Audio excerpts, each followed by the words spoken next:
नहीं जाऊंगी अंदर, नहीं जाऊंगी।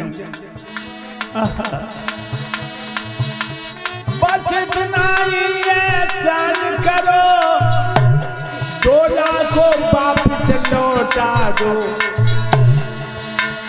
तुम सोच के संग में मस्त रहो, राजम्बोई में के को पछुआरो।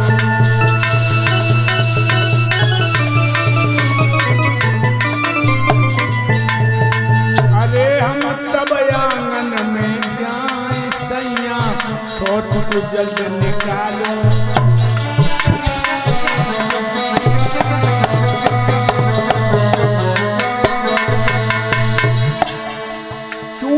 सोच बुरी है, चेहरे की बुद्धि छुरी है। अरे चूना की सोच बुरी है।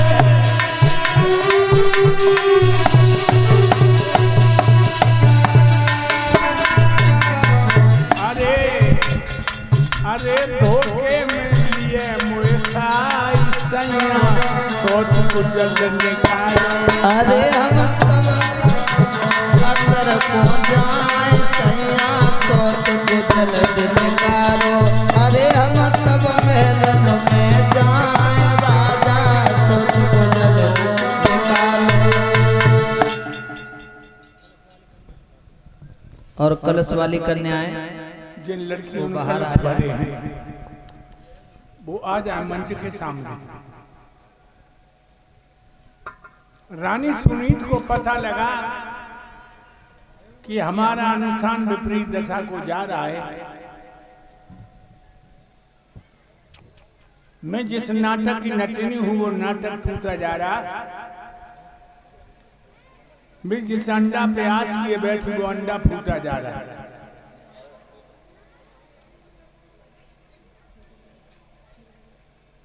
महलों में से निकली और दरवाजे पे आकर के बोली, बहना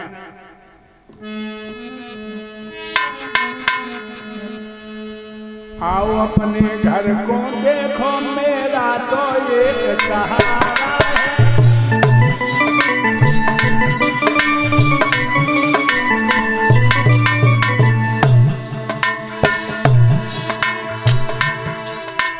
आओ अपने घर को देखो, मेरा तो एक सहारा है। रानी नहीं कहली हुए, सब धन धाम तुम्हारा है।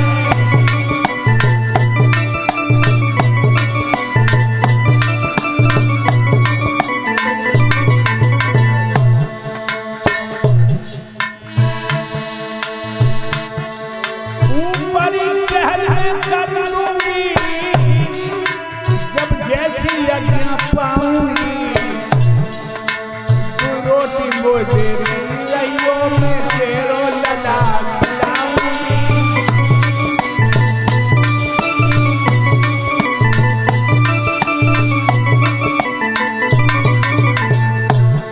मेरे भाइयों कहने लगी, मैं तेरे लला को खिलाती रहूंगी, तुम अंदर चलो। इन शब्दों में से मालूम पड़ा मानो जलती हुई आग में घी की आहुति दे दी। कहने लगी, बिल्कुल नहीं। तो सुनीति बोली, कैसे अंदर चलोगी बहन, ये बताओ। कहने लगी, बताऊं वो करेगी तू? हाँ तो सुन। रंग महल को त्याग, बिरार तू कागा टापे ठारी। एक नीली को लहंगा पहन रे के गजी की ओढ़ साड़ी।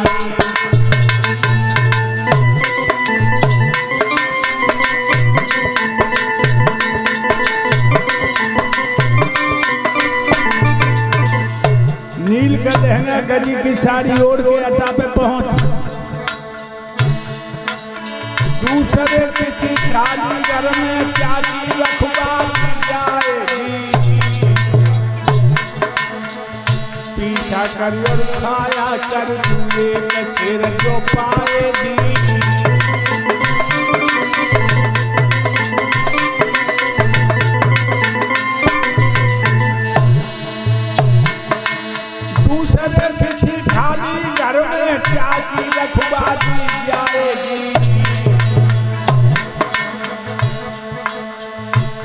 ऐसा कर और खाया कर, तू एक शेर जो पाएगी।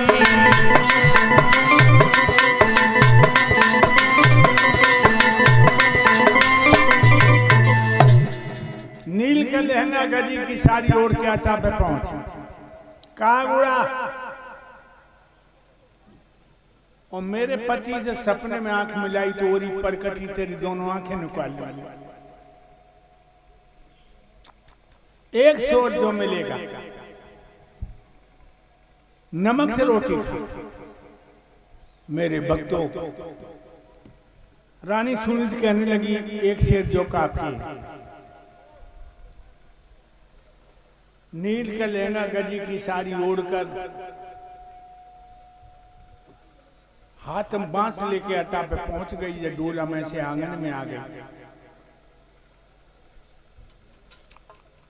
देखिए लोगों, पहले की नारियां कितना बड़ा त्याग करती थी।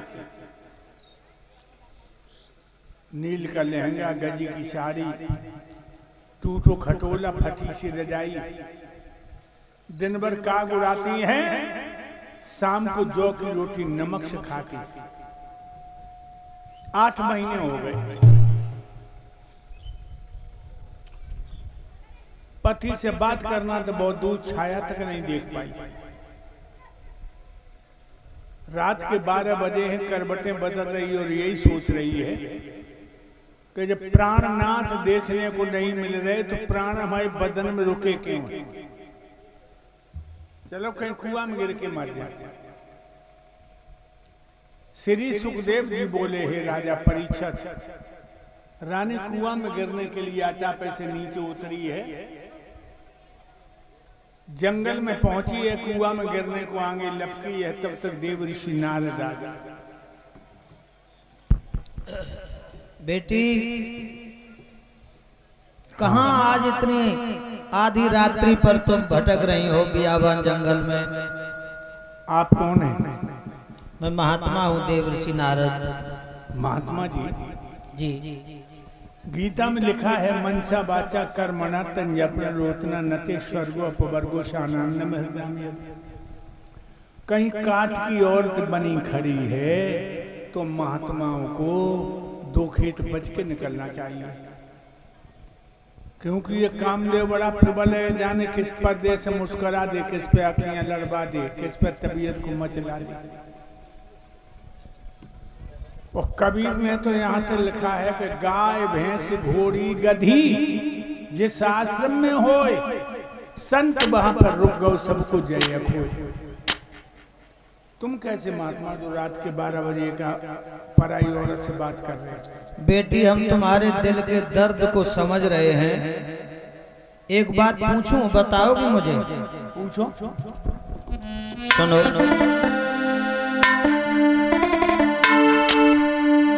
अरे काबर साथ थोड़ी भाई, अरे मेरी बिटिया,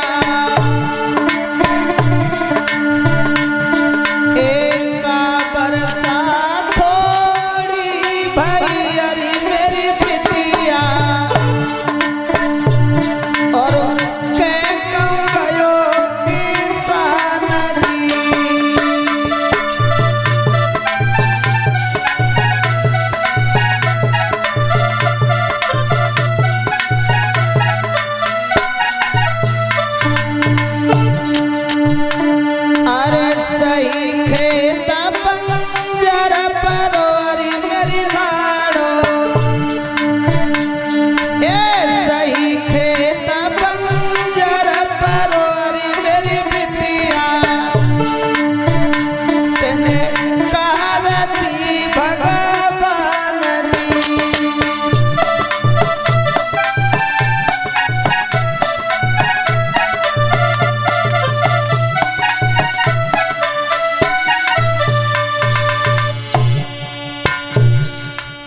महात्मा जी, बेटी, तुमने मेरे दिल के तारों को छेड़ दिया।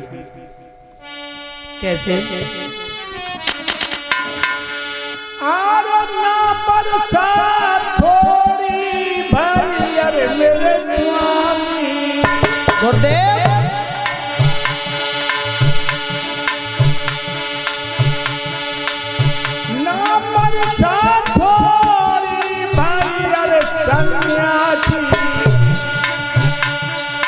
होता कम गयो एक सामने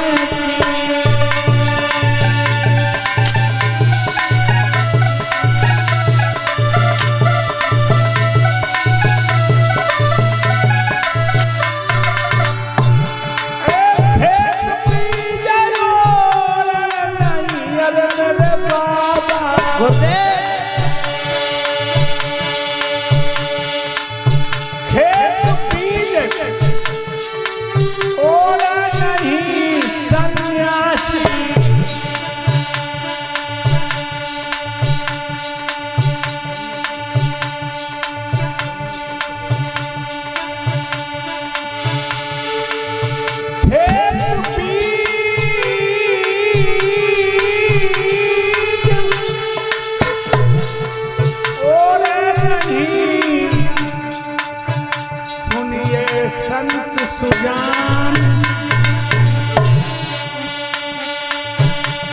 मेरी कोख में पत्थर पड़ गए हैं पैदा भयो कोई न डाले महात्मा कोख में पत्थर पड़ गए हैं पैदा न भय गुलाल महात्मा कोख में पत्थर पड़ गए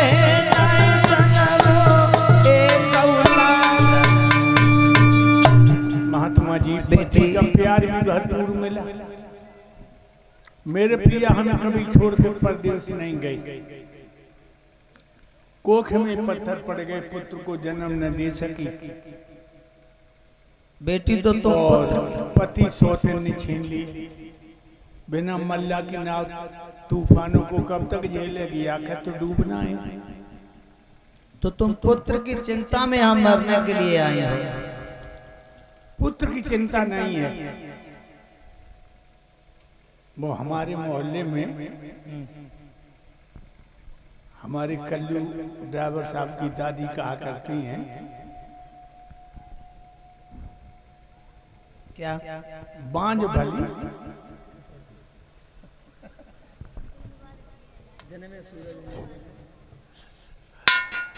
वो कहा करती हैं सतबिन बांझ भली रह जाती जो घर बालम होते। हमारे कल्लू ड्राइवर साहब की दादी कहा करती हैं कि सतबिन बांझ भले ही अच्छी लेकिन बालम होते। तो आपके पति सौतन छीन लिए। बेटी तो यहाँ पर तुम मरने के लिए आई हो, मरो नहीं। एक बात सुनो। सुनाओ।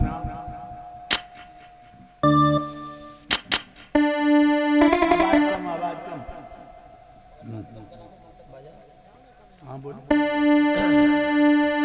बेटी तेरी गोदी में ललाए कुआए जाई है, घरे लौट जाइयो।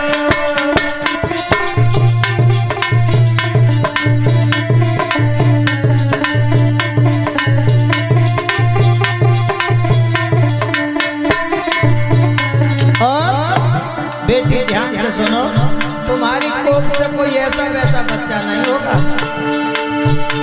अरे जब तक सूरज चांद रहेगा,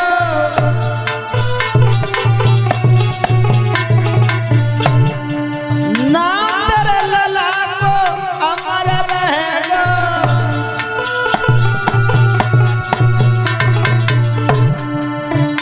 तेरो सुखो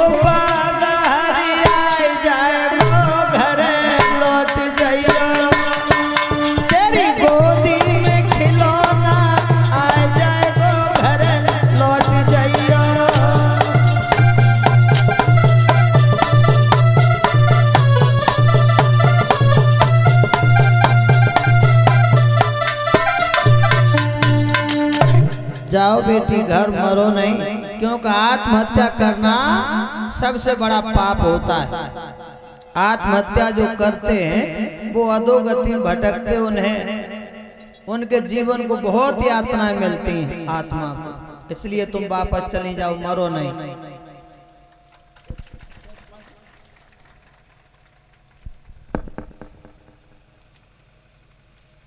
एक बात कहें, कहो बेटी।